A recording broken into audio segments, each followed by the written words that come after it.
Baik teman-teman, pada kesempatan kali ini saya akan memberikan contoh cara menulis huruf hijaiyah mulai dari alif sampai ya. Kalau kita belajar ya, saya ingatkan, dibesarkan saja, tulisannya itu besar. Karena pada umumnya tulisan yang tidak mau bagus itu rata-rata tulisannya yang kecil. Kalau kecil itu sulit kita mengaturnya. Jadi saran saya, teman-teman apabila belajar itu diusahakan besar, sebesar garis yang ada di buku tulis biasa. Bismillahirrahmanirrahim. Kita mulai. Alif itu dimiringkan sedikit saja seperti ini.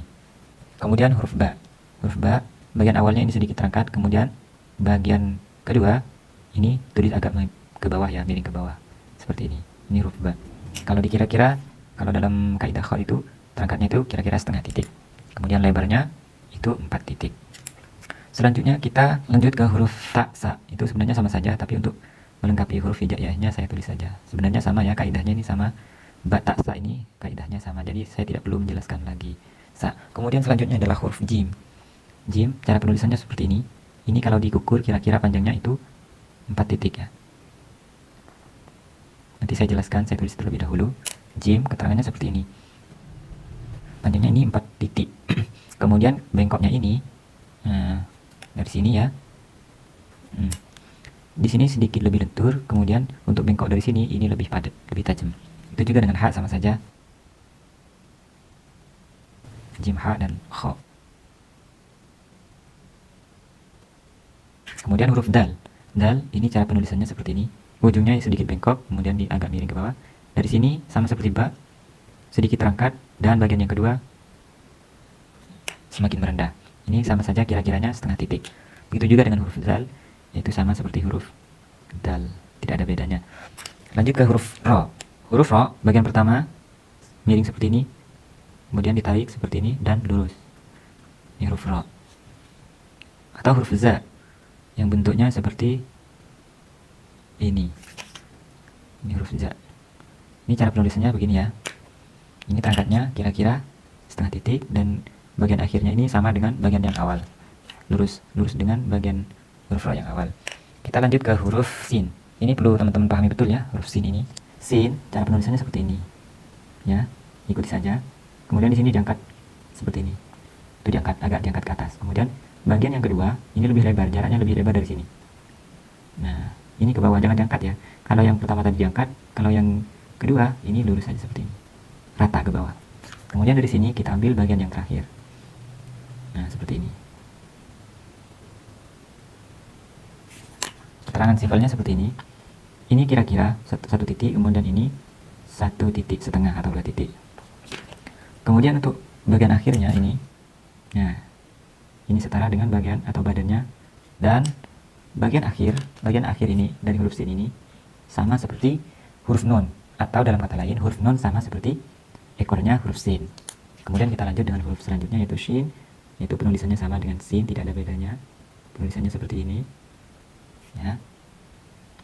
Lanjut ke huruf sod. Sod ini diusahakan lurus, kemudian agak segitiga seperti ini ya. Ini tidak sama ya, jangan disamakan. Jadi posisinya di sini lebih tinggi daripada awal ini. Lalu dari sini kita tarik ke bawah. Tekniknya sama seperti rubah, semakin ke bawah seperti ini.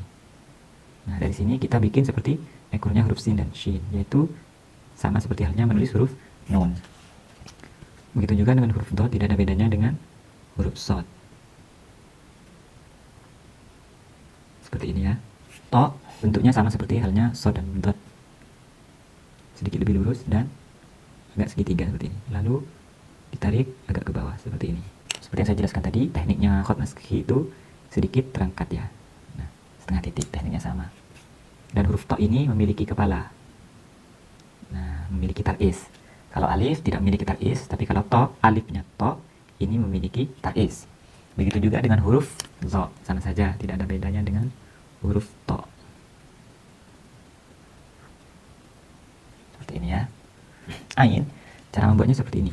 Bagian awalnya sedikit ditarik ke atas, kemudian kedua ditarik ke sini. Ini sedikit lebih rendah di sini. Dari sini ditarik ke sini. Kemudian untuk ekornya ini diambil dari sini. Kepalanya ini lebih maju. Ya, lebih maju setengah titik atau 1 titik. Badannya itu sama seperti halnya huruf jim, ha, kho. Sama ya. Ini lebih lentur, sedangkan di sini lebih padat. Jadi tekniknya seperti ini kalau ain. Bagiannya ini lebih maju setengah titik dan ekornya ini juga lebih maju 1 titik ya. Huruf selanjutnya yaitu huruf ghin, sama saja tidak ada bedanya. Jadi saya tinggal melengkapi dengan tulisan saja seperti ini.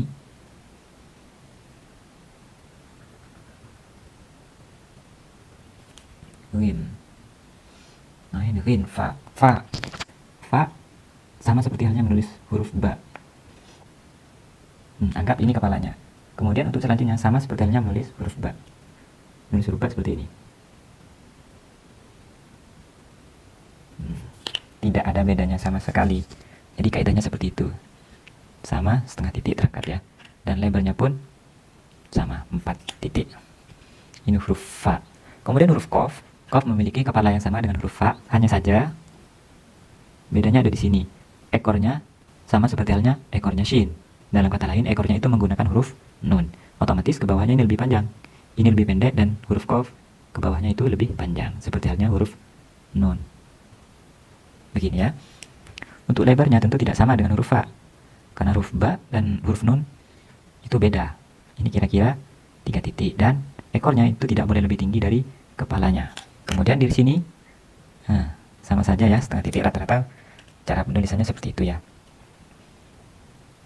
Selanjutnya huruf kaf. Kaf ini badan awalnya itu sama seperti halnya alif, yaitu memiliki ketinggian kira-kira 5 titik. Akan tetapi bedanya memiliki kepala. Kemudian untuk membentuk bagian yang kedua, sama tekniknya seperti huruf ba. Ya, sepertinya memiliki ketinggian kira-kira setengah titik dari dasarnya garis ya, sepertinya. Kemudian untuk hamzahnya kaf ini tidak sama dengan hamzah biasa. Kalau hamzahnya kaf itu sama seperti halnya huruf S. Kalau hamzah, nanti saya terangkan ya. Selanjutnya lam. Lam itu sama seperti halnya huruf kaf, akan tetapi ekornya itu sama seperti ekornya qaf. Kalau kaf ini memiliki ekornya ba, kalau lam ini memiliki ekornya nun.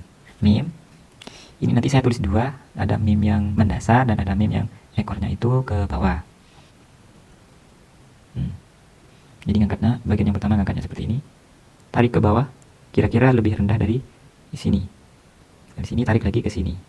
Ekornya kita ambil dari sini, sedikit ke bawah, ya dari sini. Kemudian, nah, kemudian mim yang kedua seperti ini. Kemudian tarik segini, sedikit saja jaraknya dari sini. Kemudian lanjut seperti halnya alif, lam, mim, nun. Nah, nun sama seperti tadi ya, memiliki lebar kira-kira 3 titik dan ekornya itu tidak boleh lebih tinggi dari badan yang pertama atau bagian yang pertama, kira-kira 1 titik gitu. Lalu untuk dasarnya, bagian dari sini lebih terangkat setengah titik dari bagian terakhir. Kemudian untuk memberi titik biar bagus jangan di sini ya. Kalau dikira-kira nih, segitiga ya. Kalau dikira-kira di sini, nah baru terlihat bagus. Wow, seperti ini ya. Lalu untuk ekornya sama seperti halnya kita memberi huruf ro di sini. Sama seperti halnya memindahkan huruf ro pada kepala ini. Jadi cara menulisnya seperti ini sama. Ya begitu ya. Hamzah cara menulisnya seperti ini. Seperti ini tapi kecil. Kemudian ekornya lebih maju. Nah, segini saja. Ini hamzah. Dan lebih maju setengah titik dari sini ya, ini ya. Lebih maju dari bagian yang pertama setengah titik atau 1 titik. Geser lagi nih. Huruf ya, caranya seperti halnya huruf ba yang bertemu dengan ro. Selanjutnya itu tidak boleh lebih maju dari sini. Nah, jadi nariknya itu sampai sini saja. Straight, maju ke sini saja, nggak boleh lebih maju dari sini. Selanjutnya untuk membuat ekornya, ini sama seperti halnya membuat nun. Nah, dan ini tidak boleh lebih tinggi dari bagian yang pertama ya. Tekniknya sama. Ini dari dasar, tingginya 1 titik, lebarnya 3 titik. Astagfirullahaladzim. Ternyata ada huruf yang kelupaan nih teman-teman. Harusnya kan setelah waw, ha, dan lam alif ya, baru hamzah dan iya. Tapi Di sini masih ada stan ya. Oke, sekarang kita lanjut ke huruf H ya. Huruf H ini cara menulisnya sama seperti ketika menulis huruf dal bagian awalnya. Jadi caranya seperti ini. Ini bagian yang pertama, huruf H. Kemudian dari sini sedikit diangkat. Nah, dari sini agak datar. Dan dari sini melengkung ke atas. Nah, dari sini seperti halnya menulis huruf ba. Nah, seperti ini ya.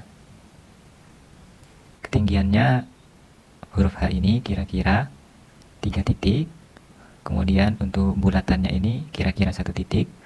Dan kemiringan bagian yang pertama ini kalau diukur kira-kira 2 titik ya. Untuk memudahkan latihan, saran saya teman-teman bisa menggunakan teori seperti ini. Pertama bikin kotak segitiga ya. Pertama bikin segitiga. Lalu teman-teman mulai seperti yang saya katakan tadi. Menulis huruf dal, di sini diangkat, nah sampai sini dibengkokkan. Nah, begini ya teman-teman. Cara latihannya seperti itu ya. Sekarang kita lanjut ke huruf lam alif. Untuk huruf lam alif itu ketinggiannya sama seperti huruf alif, 5 titik.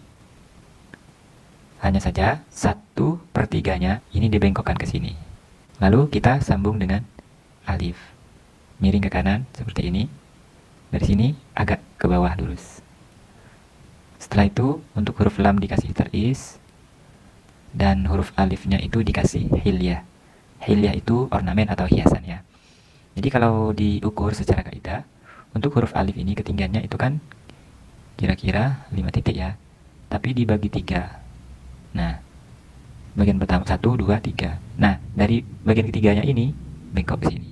Huruf alifnya sedikit lentur seperti ini ya. Dasarnya ini memiliki lebar kira-kira 2 titik ya. Jarak alif dan lam ini kira-kira 3 titik. Dan ini ketinggiannya itu tidak boleh sama ya. Dengan lam, ini tidak boleh sama, alifnya itu harus lebih rendah. Seperti ini ya. Mungkin segini saja untuk penjelasan saya kali ini. Semoga bermanfaat.